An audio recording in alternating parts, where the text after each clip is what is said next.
you, Commissioner-designate. We have finished fourth round of questions. Now the last round. And the first speaker will be Sean Kelly.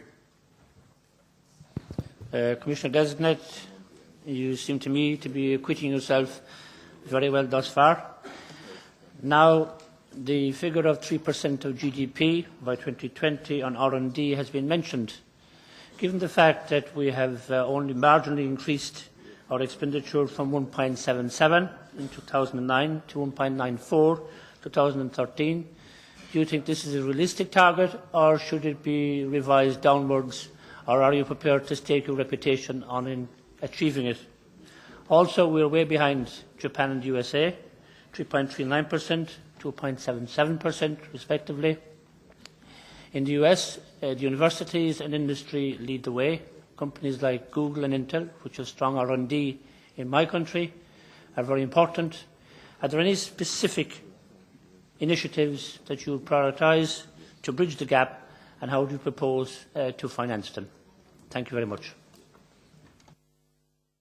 Thank you. Thank you, President.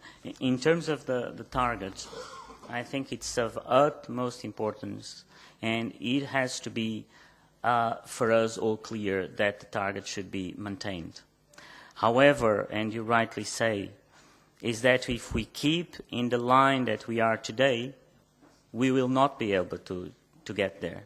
So, as a politician, I think that my duty, if confirmed, is to create ways of getting there.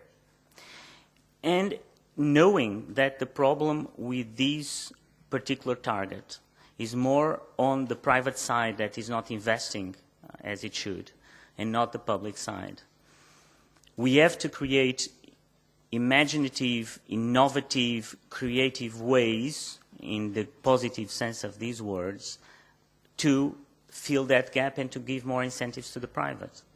And how do you give more incentives to the private? You give more incentives to the private if you actually have a framework that actually is more appropriate and that they feel more comfortable to invest.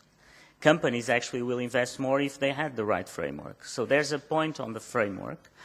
And then there's a point on how can we, in the Horizon 2020, through public-private partnerships, through other instruments, through SME, the SME instrument and others, try to actually leverage these amounts to more. And so if we do that, then the cycle to innovation can be completed. Thank you. Thank you very much. Colleague Jeppe Kofod. Thank you so much, President.